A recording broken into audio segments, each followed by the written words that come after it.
We're here at CyberScoop's Zero Trust Summit with Paul Kurtz, Chief Cybersecurity Advisor at Splunk. Paul, thank you so much for joining us. Thanks for having me.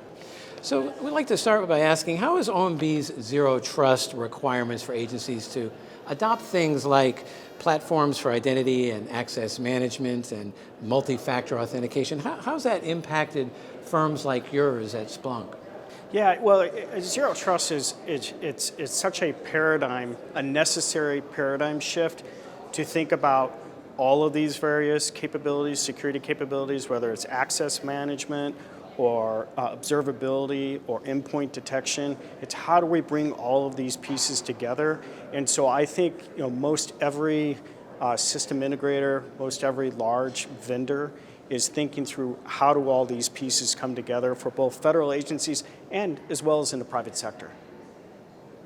And then next, what challenges do you see government agencies still facing trying to maintain, for example, a complete inventory of authorized devices and ensure that their endpoint detection tools are properly deployed?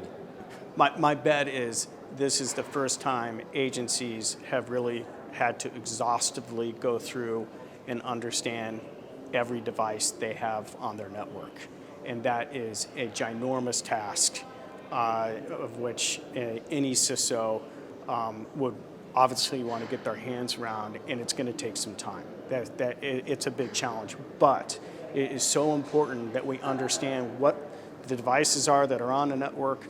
It's equally as important we understand the legacy systems that are connecting all of these devices and really get our hands around that full inventory. Think of your infrastructure and your devices and your data as one ecosystem and how all those pieces work together.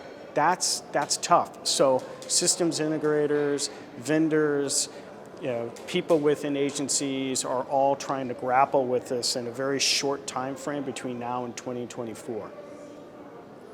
And then how well equipped would you say federal agencies are today compared to, say, a couple of years ago to identify and isolate segments of their IT environments that may have been compromised? Yeah, I think we are in a better shape than we were a couple of years ago, and I think there are a couple of reasons why. Number one would be SolarWinds. When SolarWinds blew through, it was a wake-up call for most every federal agency that they really needed to understand their networks better. They needed to understand not just how their security tools worked, but how do those monitoring tools work, and what is that collaborative model. So I think we've made a lot of progress over the past couple of years. Obviously, more money has been pumped into federal agencies to help improve that. That being said, we've been rolling in infrastructure for 20, 25 years now. There's a lot of legacy equipment there that is really hard to maintain. The cloud is helping us.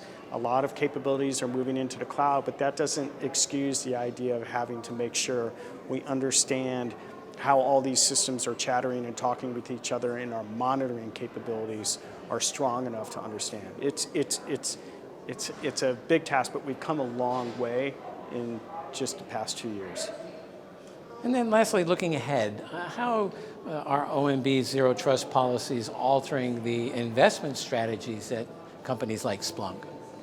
So as far as the investment strategy of companies like Splunk, it's how you look at your product set and ensuring your product set, you're not just selling individual products within a company, and you're making sure all those products talk to each other. For example, a company I co-founded, TrueStar, was acquired by Splunk last year.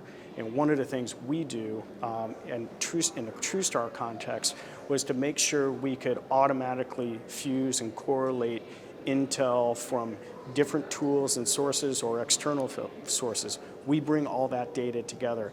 That was important to Splunk because they have awesome SIEM capabilities, they have awesome SOAR capabilities, but they wanted to be able to put it all together. And so that type of collaboration among your product set is very important, including, say, for example, observability. Fantastic. Well, Paul Kurtz, thank you so much for joining us here at Zero Trust Summit.